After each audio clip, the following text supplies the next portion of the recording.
Chapter 34. Then the Lord said to Moses, Give these instructions to the Israelites. When you come into the land of Canaan, which I am giving you as your special possession, these will be the boundaries. The southern portion of your country will extend from the wilderness of Zin along the edge of Edom. The southern boundary will begin on the east at the Dead Sea.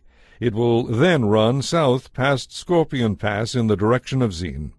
Its southernmost point will be Kadesh Barnea, from which it will go to Hazar Adar and on to Asmon. From Asmon the boundary will turn toward the brook of Egypt and end at the Mediterranean Sea. Your western boundary will be the coastline of the Mediterranean Sea. Your northern boundary will begin at the Mediterranean Sea and run eastward to Mount Hor, then to Lebo Hamath, and on through Zedad and Ziphoron to Hazar Inan. This will be your northern boundary. The eastern boundary will start at Hazar Hinan and run south to Shipham, then down to Riblah on the east side of Ain. From there the boundary will run down along the eastern edge of the Sea of Galilee and then along the Jordan River to the Dead Sea. These are the boundaries of your land. Then Moses told the Israelites, This is the territory you are to divide among yourselves by sacred lot. The Lord commands that the land be divided up among the 9.5 remaining tribes. The families of the tribes of Reuben, Gad, and half the tribe of Manasseh have already received their inheritance of land on the east side of the Jordan River, across from Jericho. And the Lord said to Moses, These are the men who are to divide the land among the people, Eleazar the priest and Joshua son of Nun. Also enlist one leader from each tribe to help them with the task. These are the tribes and the names of the leaders: Judah, Caleb son of Jephunneh; Simeon, Shemuel son of Ammihud; Benjamin, Elidad son of Kislon; Dan, Bukai son of Joglai; Manasseh son of Joseph; Haniel son of Ephod; Ephraim son of Joseph; Kemuel son of Shiftan; Zebulun, Elizaphan son of Parnach; Issachar, Paltiel son of Azan; Asher, Ahihud son of Shilomai; Naphtali, Padahel son of Ammihud. These are the men the Lord has appointed to oversee the dividing of the land of Canaan among the Israelites. Chapter 35. While Israel was camped beside the Jordan on the plains of Moab across from Jericho, the Lord said to Moses, Instruct the people of Israel to give to the Levites from their property certain towns to live in, along with the surrounding pasture lands. These towns will be their homes, and the surrounding lands will provide pasture for their cattle, flocks, and other livestock. The pasture land assigned to the Levites around these towns will extend 1,500 feet from the town walls in every direction. Measure off 3,000 feet outside the town walls in every direction, east, south, west, north, with the town at the center. This area will serve as the larger pasture land for the towns. You must give the Levites 6 cities of refuge where a person who has accidentally killed someone can flee for safety. In addition, give them 42 other towns. In all, 48 towns with the surrounding pasture land will be given to the Levites. These towns will come from the property of the people of Israel. The larger tribes will give more towns to the Levites, while the smaller tribes will give fewer.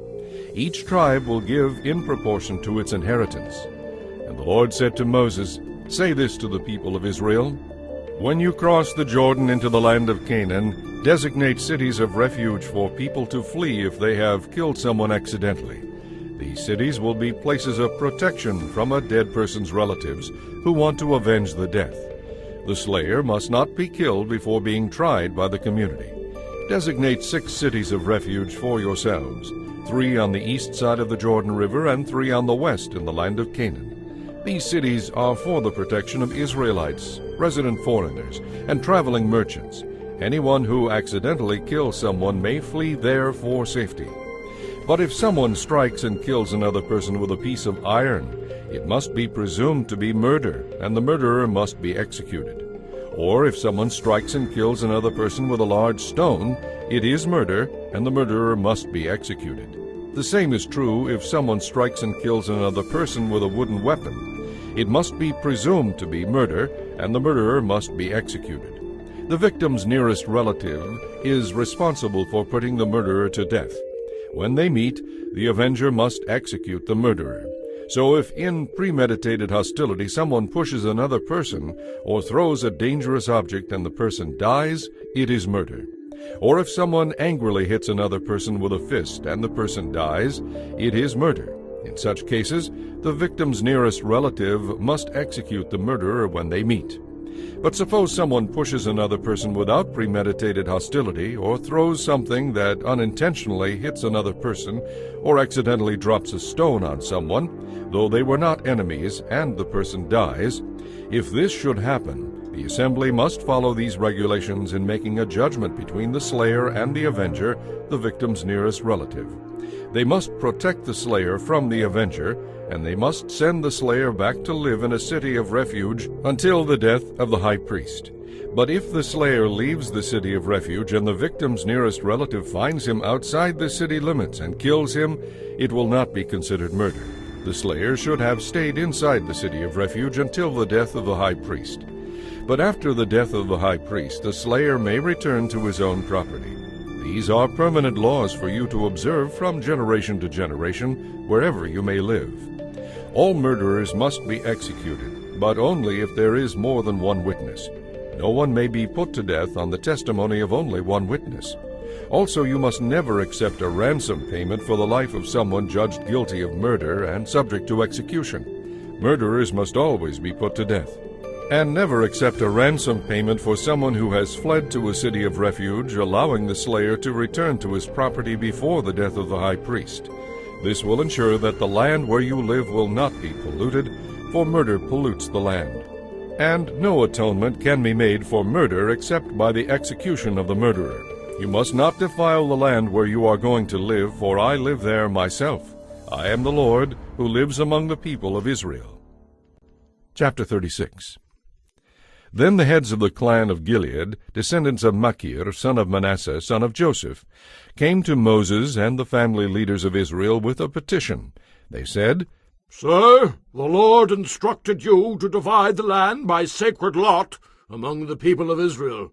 You were told by the Lord to give the inheritance of our brother Zelophehad to his daughters. But if any of them marries a man from another tribe, their inheritance of land will go with them to the tribe into which they marry. In this way, the total area of our tribal land will be reduced. Then, when the year of Jubilee comes, their inheritance of land will be added to that of the new tribe, causing it to be lost forever to our ancestral tribe. So Moses gave the Israelites this command from the Lord. The men of the tribe of Joseph are right. This is what the Lord commands concerning the daughters of Zelophehad. Let them marry anyone they like, as long as it is within their own ancestral tribe. None of the inherited land may pass from tribe to tribe, for the inheritance of every tribe must remain fixed as it was first allotted. The daughters throughout the tribes of Israel who are in line to inherit property must marry within their tribe, so that all the Israelites will keep their ancestral property. No inheritance may pass from one tribe to another.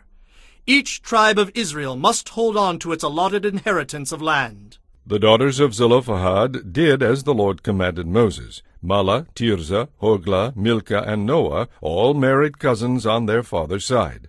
They married into the clans of Manasseh son of Joseph. Thus their inheritance of land remained within their ancestral tribe. These are the commands and regulations that the Lord gave to the people of Israel through Moses while they were camped on the plains of Moab beside the Jordan River across from Jericho.